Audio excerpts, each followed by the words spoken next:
मध्य प्रदेश के बैतूल में कैंसर से बहन की मौत हो जाने के बाद पूरा परिवार बहन की याद में हर साल कैंसर शिविर का आयोजन करता है। इस शिविर में बड़ी संख्या में मरीज जांच और उपचार कराते हैं।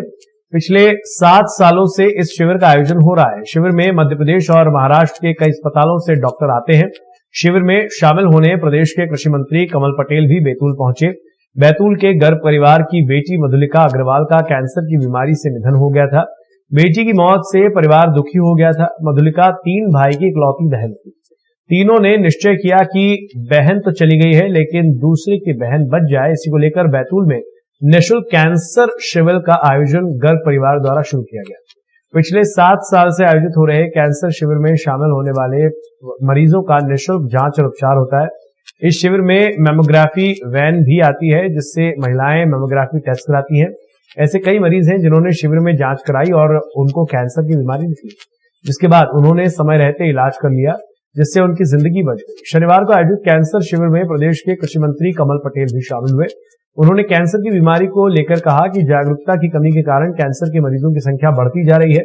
कैंसर नशीले पदार्थों से तो होता ही है, लेकिन इसका एक मुख्य कारण पेस्टिसाइड्स और रासायनिक खाद भी है, जिसका बहुत उपयोग हो रहा है। सरकार चाहती है कि किसान प्राकृतिक खेती करे, जिससे कैंसर पर काबू पाया जा सके। लगभग 11 वर्ष पूर्व मेरी इकलौती बहन स्वर्गीय श्रीमती मधुलिका अग्रवाल को कैंसर हुआ था और हमने करीब 2-2.5 साल बहुत प्रयास किए, बट उनकी अंततः कैंसर से ही मृत्यु हुई। और उनकी मृत्यु के बाद हमने सोचा कि कुछ उनकी याद में उनको श्रद्धांजलि के बतौर हमें कुछ करना चाहिए। तो हमने पहले कुछ ऐसा छोटा मोटा स्कॉलरशिप बच्चियों को इस तरह से कुछ करने का प्रयास किया, बट वो हमें लगा खुद को कि ये बहुत इससे कोई बहुत हमारा मानसिक शांति भी हमको नहीं मिल रही और इससे बहुत पर्पस सॉल्व नहीं हो रहा है, या समाज को कुछ ऐसा नहीं मिल रहा कि जिस तरह से हम उस परेशानी से गुजरें और लोग ना गुजरें, उसमें हमारी जो पहल होनी चाहिए वो नहीं हो पा रही। तो फिर कुछ पारिवारिक सदस्य और कुछ मित्र बैठे थे, तो उन्होंने कहा अपन क्यों ना कैंसर कैंप करें। तो हमने 2-4 जगह पूछा तो पता चला कहीं ऐसा कैंसर कैंप होता नहीं है। तो हमें ये, जैसे आप और तरह के बॉडी पार्ट से कैंप होते हैं, आई कैंप होता है, ब्लड डोनेशन होता है, तो पता रहता है कि किस तरह से कैंप आयोजित किया जाता है।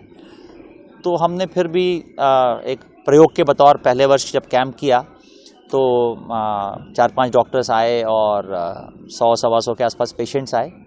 तो वो भी अच्छा था, ठीक ठाक था, बट हमको लगा कि अब इसको हम थोड़ा व्यवस्थित तरीके से और इसको आगे बढ़ा सकते हैं। और आज हमारे कैंप में 23 डॉक्टर्स थे और आप जैसा देख रहे हैं कैंसर बहुत तेज़ी से बढ़ रहा है। मतलब पहले कैंसर आपको शहर में पता होता था कि 4-5 लोगों का कैंसर है। आज आप किसी गांव में जाएंगे तो शायद आपको 1-2-3 पेशेंट कैंसर के मिल जाएंगे। अच्छा, इस बीमारी की सबसे ख़राब बात यह है कि इसमें कुछ आपको पता नहीं चलता। जब बहुत आगे बीमारी निकल जाती है, बहुत स्टेज क्रॉस कर लेती, तब पता चलता है कि कैंसर है, और तब फिर उस पेशेंट को बचाना बहुत मुश्किल काम होता है। और साथ ही मानसिक तौर पे पेशेंट और पूरा परिवार भी टूट जाता है। आर्थिक तौर पे तो परेशान होता ही है, मानसिक तौर पे भी पेशेंट और उसके पूरे परिजन, पूरा परिवार परेशान होता है। तो इसलिए इस बार हमने एक नया नवाचार भी ये किया था कि हमने कुछ मोटिवेशनल स्पीकर होते हैं जो आपको किस तरह से जीना चाहिए या परेशानी में अपने आप को किस तरह से उससे बाहर निकालना चाहिए, उस पर व्याख्यान देते हैं। तो हमने उनको भी बुलाया था, तो उन्होंने भी लोगों से रूबरू बात करी कि अगर आपको कोई परेशानी है तो आप उससे किस तरह बाहर आ सकते हैं।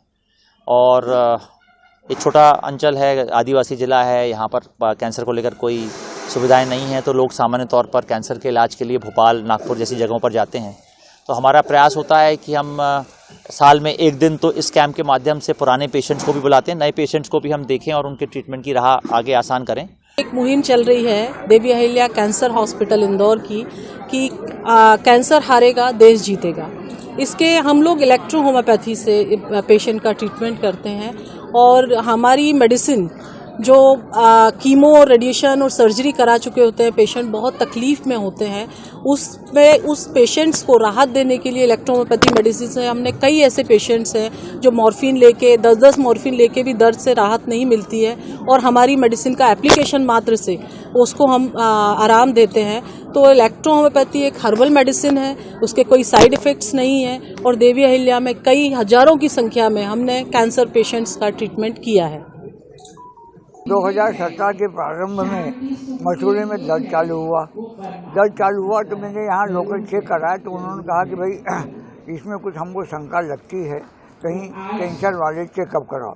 इसी बीच में यहाँ पर कैंसर शिविर का आयोजन किया गया था। मुझे कुछ लोगों ने बताया कि सबसे पहले इसके पहले दुबे जी से मिल लो, तो मैं ये दुबे जी से मुलाकात की। दुबे जी ने मुझे कहा कि आप यहाँ पर आ जाइए, कैंसर शिविर में आपका डायग्नोसिस हो जाएगा।